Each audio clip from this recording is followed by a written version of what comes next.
In the last guide to command blocks, I went over the very basics of general command blocks and different types of targeting, along with basic commands of summoning and giving. And I made a small error in the last video, because @n is not random entity, but is the nearest entity. And in this episode, it's going to be going over repeat command blocks and chain command blocks, and what these arrows mean. Just to make it easier to see the commands we're using in a full chain, I'm using a mod that lets you see multiple command blocks at once. I'm going to leave a link in the description to the mod so you can use it yourself, but it doesn't really change much aside from how you're able to view these command blocks and edit them.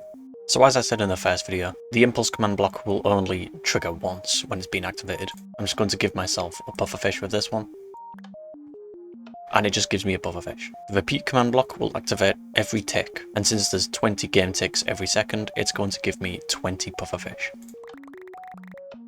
Of course, the duration will change depending on what type of button you use or how long the signal strength is that's powering the command block. For example, if I use a wooden button instead, it's going to give me 30 pufferfish. The chain command block, however, even though it's set to need redstone, powering it will do nothing. And before I get into that, let's think of an example of why we'd need a chain command block. Let's say you have these three command blocks that you want to activate at the same time. The first one will just clear the player of a golden nugget, then it will give the player a diamond, and then it'll tell you above your hotbar, thank you for your purchase. So we pretty much want a purchase system with command blocks. It's not very practical to make it so that the user has to click 3 buttons to go through their purchase, with the third one not even being needed. So that's where chain command blocks come into place. The first command block I have here is set to impulse, so that whenever I press the button, it's going to run its first command, which is going to be clear the nearest player of 1 golden nugget. And you'll see that I've got 2 chain command blocks here. The second command is give the closest player a diamond, and then it does the title again. So what the arrows mean is that when it's pointing in this direction, when there's a chain command block in that same direction, that chain command block is going to run directly after the impulse command block has been run. This also works for repeat command blocks. Once this chain command block has done its command, the next one will as well. So if I give myself 1 gold nugget and press the button, I'm instantly given a diamond and text above my hotbar. Now the button isn't really visible with the mod, unless you shift click to toggle it, but there's 2 settings with command blocks. There's unconditional and conditional. Having a chain command block set to conditional will mean that it's only going to run its command if the previous command has been successful. So if I change the second command block to unconditional, then whether or not it's going to clear me of a golden nugget, it's going to give me a diamond regardless. Even though I didn't have the golden nugget, I still made the purchase. But if I set it to conditional, meaning that it needs to take a golden nugget before I make the purchase, then it's not going to do anything. Now what if you wanted to make it so that if you don't have enough golden nuggets, you want it to tell the player that it's not good enough? Well, you can't really add it to the end of the command block chain, because then even if the purchase is completed, the next title is going to overpower the previous one and say purchase failed, even though the purchase was successful. So we're going to put it at the beginning. We're going to replace the original impulse command block that was taking a golden nugget and replace it with the insufficient funds title. Now you don't really need to know how to use a title, I'm mainly just using this as an example, but if you want me to go further in depth into titles, I can make a full video on it if you want. But in short, once the button has been pressed, insufficient funds is going to be displayed above your hotbar no matter what. And then, only if the player has been removed of a golden nugget, will it give you the diamond and then say thank you for your purchase. So I press the button, and it says insufficient funds, because only this command block has been run, and the others could not, since they are set to conditional. Now if I get a golden nugget in my inventory and then press the button, it's successful. You can see just here that the title has been successfully executed, but then another new one appears just at the bottom. That bottom one is the one that says purchase successful, and it doesn't matter that they're both being run at the same time, only the latest one is going to show up. And since it happens at the same time, no one's really going to see this one if the purchase was complete. Now the reason why all of these are set to conditional is because once this impulse command has been run, all of these are going to try to run after each other. So if this one is set to unconditional, and I press the button, even though I have no gold nuggets, it's going to say thank you for your purchase, and we don't want that, which is why everything is set to conditional. Now we're going to get into something that I actually used a lot back when I used to play on the Xbox edition of Minecraft, and this was just when command blocks were introduced and it made building a lot faster. And if you don't have any sort of world edit, this might suffice for a little bit. This is only using 2 command blocks. This command block is executing at any entity that is a creeper. So pretty much normally a command is run at the coordinates of the command block, but with this bit first, it means that the command is going to be run at the coordinates of wherever a creeper is.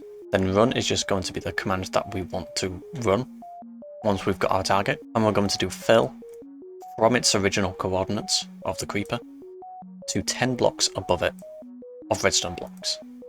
Then immediately after, we're going to kill every creeper. You could also set this to unconditional. It doesn't really matter because this is going to kill every creeper regardless. So if I get a creeper spawn egg and activate the command block,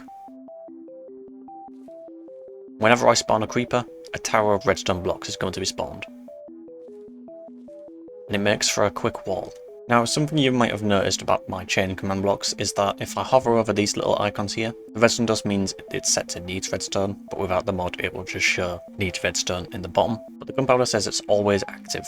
The reason these chain command blocks are even working at all is mainly because they are always active. If they required redstone, then none of these would really work, unless they had something powering it above them. If I make a quick demonstration. So insufficient funds for the first one, because that's the only one that's being run. If I've got a golden nugget, nothing's working. If I put redstone blocks over them, because they're all powered, it works fine. And that's pretty much what we're going to use in this one. Here I've got a repeat command block set to requiring redstone, along with a conditional chain command block, which also needs redstone.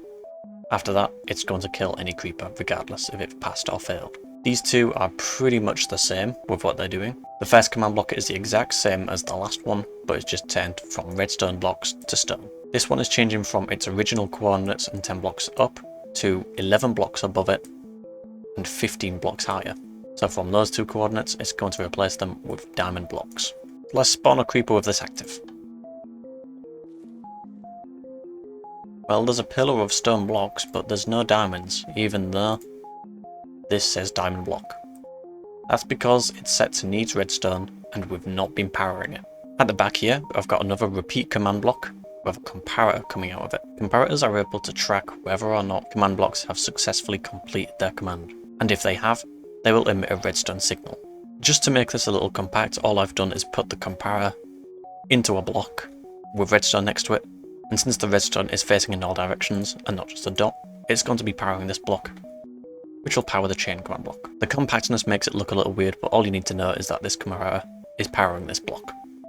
What this repeat command block does is just checking if a block 3 blocks away from it is light blue concrete. So if I change the block on this block to concrete, it's going to be lit.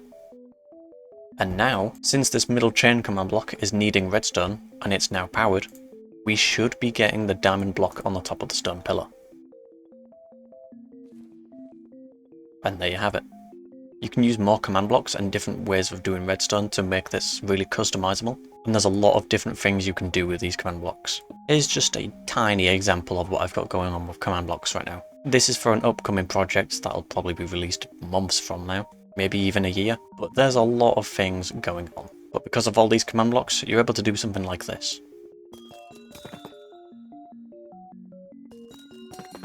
Or even something like this. I got a little distracted, but you can kind of tell that you can do a lot with command blocks, and this is barely scratching the surface. But chain command blocks are an incredibly useful tool if you want to get a series of command blocks done in one go. And in the next episode, we're going to go over a little more into mobs and block states, similar as I have here. I hope this video wasn't too confusing, but if you have any questions, feel free to ask them in the comments, and I'll try and respond the best as I can.